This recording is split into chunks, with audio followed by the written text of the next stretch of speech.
Welcome back to the Naval News segment. Today we have something special for you, courtesy of H.I. Sutton from hisutton.com, his Covert Shores website.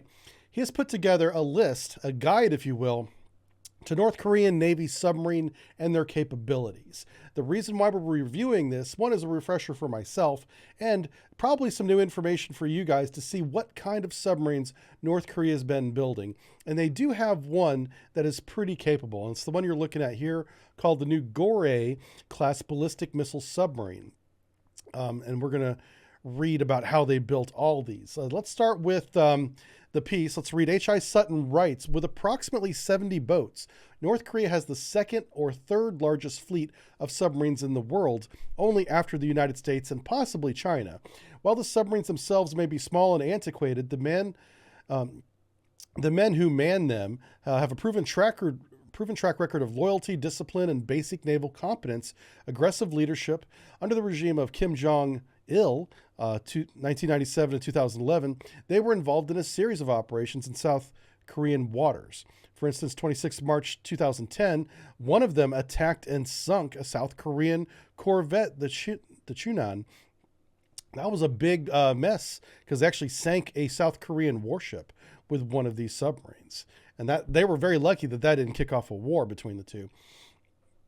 Considering most of the submarines rarely put to sea anymore, only operate for short exercises, the fleet has demonstrated a surprisingly high level of readiness. And here they are. Let's just zoom into this. So up here is the Romeo class SS. They have estimated 20 of these. They bought these from Russia from 1979 to maybe the 80s sometime. He probably says in this piece. They also have the Yugo midget submarine, the Sango midget sub, the Yono, and then the Gorey. The Gorey here is the one that they're doing the ballistic missile tests lately with. They have one of these for a total of 71 submarines. Quite a few. Let's see if I can get out of this. I can't. Okay, here we go.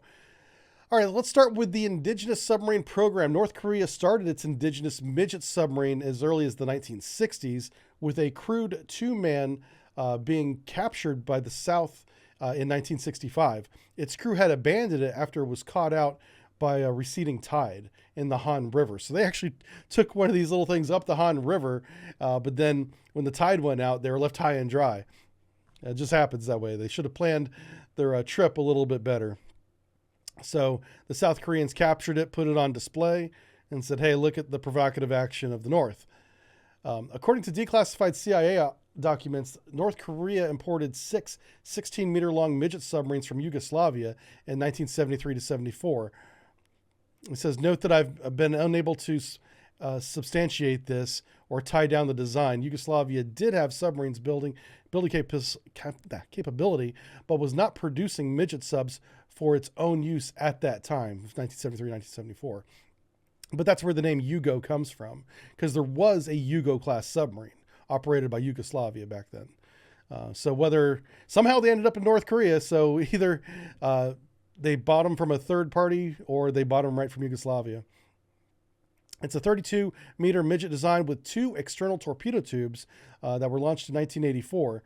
No photo exists, but the sketch below is from a description of the CIA briefing. So this is the North Korean 32-meter midget submarine.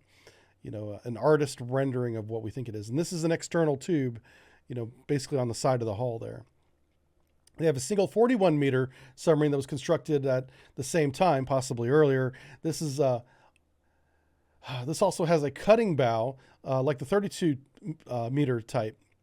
So they're classifying these subs by their length, which makes sense because they're all midget submarines.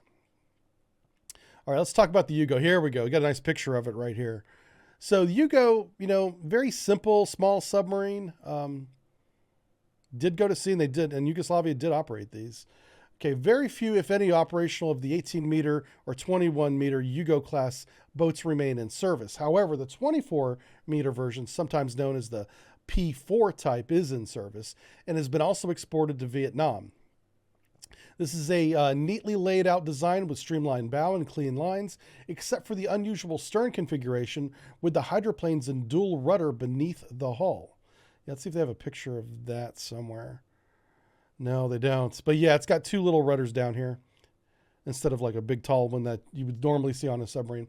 Okay, unlike earlier designs, it has 2 of the 21-inch torpedo tubes within the hull. These take up most of the forward half of the submarine, but there's room for a lockout chamber for divers about midway between the bow and the sail.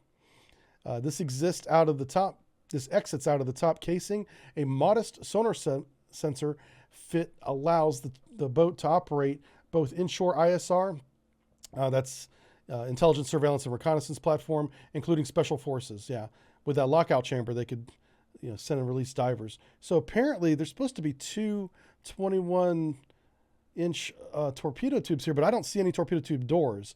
But this is definitely a sonar window here. I don't know if that's coming across very well, but you can see where the sonar window is. So the torpedo tubes must be down here, unless they come out the side like an American boat. I don't know. Here the description says P-4 submarine was captured by South Korean forces in 1998 after it became entangled in fishing nets. The crew committed suicide and scuttled the boat, but it was raised. Oh my word. Yeah, that's how fanatical or loyal, if you want to call it that, these North Korean sailors are. They will not be captured. Yeah, that's nuts, man. And there's a picture, I assume, of the capturing there. Oh, can you imagine the horror show that was inside the submarine when they went in there? If everyone killed themselves? Oh, can't even imagine that. Here we go. Here's the rudder I was talking about. So look how it has these 2 vertical rudders here. And then it's got this little, control plane here for controlling the pitch of the sub right there. And look at this, the screw blade configuration. So something unique about this, and we'll zoom in a little bit on it here, is this is literally 2 screw blades. Like initially my thought was this is a vortex dissipator, which is pretty advanced for the time. I mean, the United States was fooling around with these around the same time as this, but it's not a vortex dissipator. It's literally a second screw. And the way you can tell that is the bite of the screw blade is going the same direction as the large primary screw blade. So you literally have a big screw, 5-bladed screw, and then a little tiny 5-bladed screw behind it, both pushing water the same direction, which is crazy. But, hey, I guess we're trying to get every ounce of speed out of it or something. So the specifications are: it displaced 90 tons, really small sub, 24 meters long, has 1 diesel engine. It's only 3 meters wide, with an electric motor. So the diesel engine powers the battery and the hotel loads, and then also sends electricity to the electric motor that turns the screw. So it's important that this is a diesel electric submarine. Very cool. Okay, so let's start getting to the modern ones. These are the ones that, if they go to sea, this is what we're going to actually see here. First is the Sango class. This is another one of their larger midget submarines. This one's 35 meters, so we're getting bigger and bigger with all these. Sango, translated as shark, is a larger, more capable than the Yugo class. It is more numerous. The North Korean type also has as many as 40 of these boats in service. At 35 meters in length, it's somewhat between a true midget submarine and a small coastal submarine like the German Type 206. Like midget submarines, however, its torpedo armament is limited to what it has in the tubes because there is no torpedo stows in the torpedo room. So they load the torpedoes into the tubes and that's where they stay. Construction began in the Sinpo in the East Coast in 1991. Interesting. That's pretty recent. More recent than I would give them credit for. And were built for 6 years, 1991, 1997, including some on the West Coast. All right, here's one. This one looks like it washed up on the shore here. Yeah, that's the shoreline. And presumably South Koreans are going inside here. Notice how it has this door. Like this sailor here, he's getting ready to open this door. Down here in the description, it says the Sang-O damaged during infiltration mission off the coast of South Korea on 8 September 1996. It had landed 3 agents on the 15th of September and was attempting to pick them up when its propeller was damaged. 25 crew and commandos escaped and fought a series of skirmishes with South Korean troops. So even though they escaped their submarine, they took weapons with them and started attacking the South Koreans. That's how fanatical these sailors are. That's insane to me. That they wouldn't just surrender, but they just went and started fighting. So they were fighting the South Korean troops while attempting to flee back to the border. They're trying to get back to North Korea, instead of the other way around. One was captured and the rest were killed. 10 by their own commander, who appears to have committed suicide. 11 South Korean soldiers and 6 civilians were also killed. So these people just went on a murder rampage. It's absolutely insane. Okay, the captured Sang-O is now on display at Tongil Park, South Korea. Its propeller, which is shrouded, is conspicuously absent from this image. It was sheared off and is displayed next to the boat. Can we see it? Here's a picture inside the boat. That looks like it's looking out the top, out the conning tower there. I wonder if that's the diver lockout. I don't know. Special Forces infiltration version has no torpedo tubes, but a diver lockout. That's what we're looking at there. So this one has no torpedo tubes. So it's simply a vessel for ferrying Special Forces back and forth. See, it displaces 370 tons, so significantly bigger than the Yugo. 35 meters long, 3.8 meters wide. The range is 1,500 miles, they think. Interesting. Can go to a depth of 150 meters because it doesn't really need to go that deep. I mean, it's just going to drop off and pick up. This is the soccer mom of submarines, soccer mom vehicle. Take the kids to practice. All right, the Yono class. We're getting more and more advanced with each one of these. The Yono class is the MS-29 Midget submarine. Is a Romanianized Yono, meaning salmon. Okay. Oh, Romanized as in the language. Okay, meaning salmon. Is a direct successor to the Yugo class, bearing a strong outward resemblance to the earlier design. It is longer and larger and has larger diameter hull. Conditions inside remain cramped with no reloads for the twin torpedo tubes. So this one at least has torpedo tubes. Again, we can't see them. It might be right here. This is probably the sonar windows, I'm just guessing. And this looks like the torpedo tube right here, so one on each side. Fleet estimates are difficult, but some sources cite 10 units of the Yono were built. A Yono-class boat was reportedly involved in the Cheonan sinking in 2010. So they think this is the one that shot the torpedo that sank that ship. Did it sink it? I think it did sink it. Yeah, I'll have to look that up. It could have just hit the ship with a torpedo and the ship survived, but I'm pretty sure the ship sank. Yeah. Much of what we know about the Yono comes from a licensed copy of the design produced in large numbers in Iran. So Iran is making the Yono. Iran originally received the Yono-class submarines from North Korea in the early 2000s. So this is a lot more recent than I had thought these submarines were being built. I thought all these were done in the 60s and 70s, but no, all the way as early as the 2000s. Produced its own copy, and it's the IS-120 Gorea class. We actually have a subbrief on that. Are you kidding me? One of the first subbriefs we did covered this class.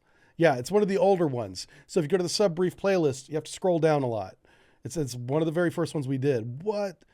So that's a North Korean original design that the Iranians modified. Interesting. All right, the Sang-O 2 class. At least 2 enlarged Sang-O boats were produced. They're 39 meters long, so again, each one of these is getting longer and has a redesigned sail. Exact modifiers are unclear, but the increased length may allow for torpedo reloads. The difference is 14 meters. That would be enough for a torpedo. Okay. Yep, could be for torpedo reloads. That's a good guess.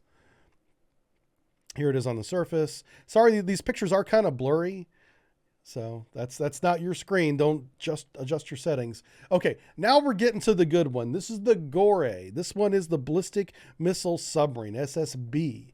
So a nuclear-armed ballistic missile submarine are an exclusive club. Only the US, UK, France, Russia, China, India have them.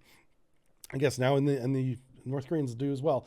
With the Gorey class initially labeled Sinpo, and that's what confused me. So they've changed the name to Gorey, okay, because this may have been an initial miscalculation or misclassification. So the Gorey, North Korea is poised to join the club to bring more distant targets within range, and this is operational right now. This is the boat that's shooting a lot of the ballistic missiles that have been reported. Keep in mind, he wrote this a couple of years ago. So they hadn't done these tests yet at the time of this writing. They were just getting things ready. Like it looks like they're loading a missile here. That's for sure. That's the canister that the missile's inside. This is the gas generator down here at the bottom. So something that's unique to North Korean ballistic missiles that I don't see on other ones, maybe they're on the Russian ones and Chinese ones, but not the American ones, is they have the gas generator fitted to the rocket, like physically attached to it, not instead of being in the submarine. So that's kind of cool. Very different. Gorey class is, however, much smaller and less capable than other ballistic missile submarines. Yeah, it's a diesel boat with a missile tube, a couple missile tubes in the sail. H.I. Sutton says, I am cautious to suggest that it'll be conducting deterrence patrols off the west coast of the U.S. anytime soon. Well, he nailed that because it's not doing that. But it does present a launch platform that is not restricted to Koreans' confined landmass, and whatever the submarine's seakeeping and endurance relative to proper SSBN's regional targets, such as Japan, Guam, even Hawaii, are within range. And with their new missiles, they can even hit parts of the United States now, too. It has enough energy in the missile to carry it to mainland United States without going very far off the coastline at all. All right, there you go. And there's one of his drawings. He is part artist, a much better artist than I am. H.I. Sutton there.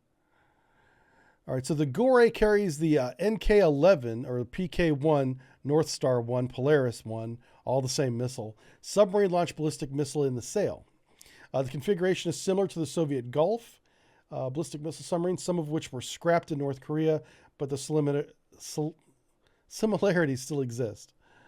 And there you go. You can see the tube inside there. I think we've updated this, or he has updated this, to say that there's at least 2 tubes and possibly a third one now. So the missile specification, what are one of the missiles that they're... Oh, here it is. So it's 9 meters long. What's the range? Solid fuel rocket, submerged. Oh, okay, range. We don't know yet, to be confirmed. Okay. And then here it is. Here's the Romeo class. This is what they bought a bunch of these from the Russians. Like I said, it's more modern than the Whiskey class. So you guys may remember the Whiskeys we see in the video game Cold Waters all the time, conducting SEAL operations or special forces operations. Well, the Romeo is the second version of that, a more advanced version of the Whiskey.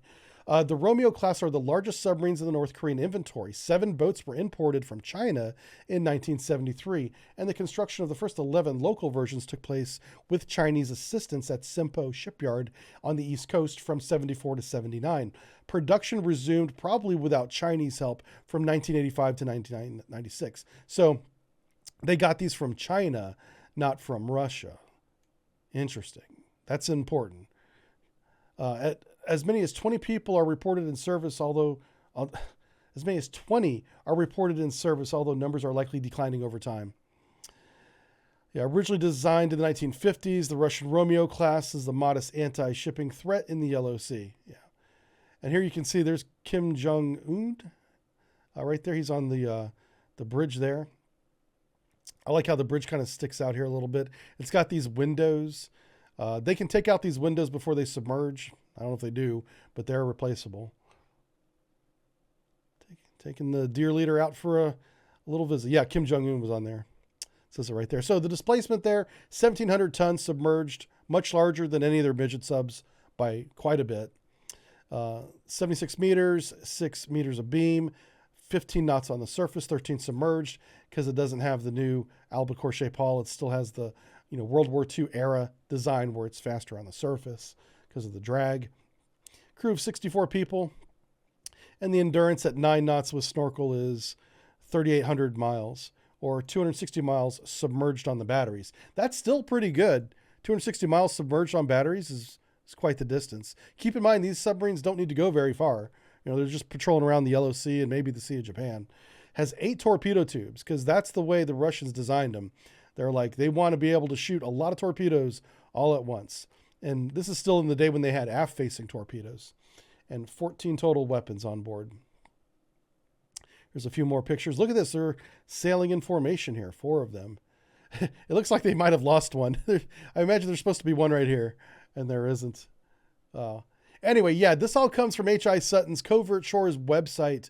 Definitely check it out. He has a ton of stories, including he started a brand new YouTube page. So not only go and check out his website, go to his YouTube page and subscribe to it. He just started it. Last time I checked, he had 650 subscribers. Oh no, he's up over 1,000 now. Let's see how many he's got now. Let's go to this video. And yeah, 6,900 subscribers. Yeah. Okay. That's weird how they put that out there. Anyway, so definitely go to this website, H.I. Sutton, Covert Shores on YouTube. You guys want to check him out. Really good dude. I support him 100%. What do you guys think? You think the Romeo is beautiful? Someone says that in chat. Let me back up to where we were. Oh, here we are. You think the Romeo is beautiful? I think it's ugly as hell, but man, you know what? Ugly can have a beauty all its own. If something is so ugly, you can kind of like feel some sympathy for it. Why is everything green? Yeah, that's an interesting color choice. I don't know why they paint everything green, but maybe it's the cheapest paint they could find. Maybe that's the paint that they make in North Korea is just green. I don't know. Yeah, I've only got 692 subscribers, so we need to boost up my numbers too. Yeah. If it ain't broke, don't fix it. That's right. Yeah. Obviously, not all of these submarines are operational. They just don't ever decommission them. So, like in the history of North Korea, they've had 71 submarines that are not lost at sea, because that's happened before. They've had tragedies where they lose submarines. But these are certainly not all operational. What do you guys think? Yeah. You guys, for some reason, you really like the green color. Okay. I'm not against it. All right, let's move on to the next story.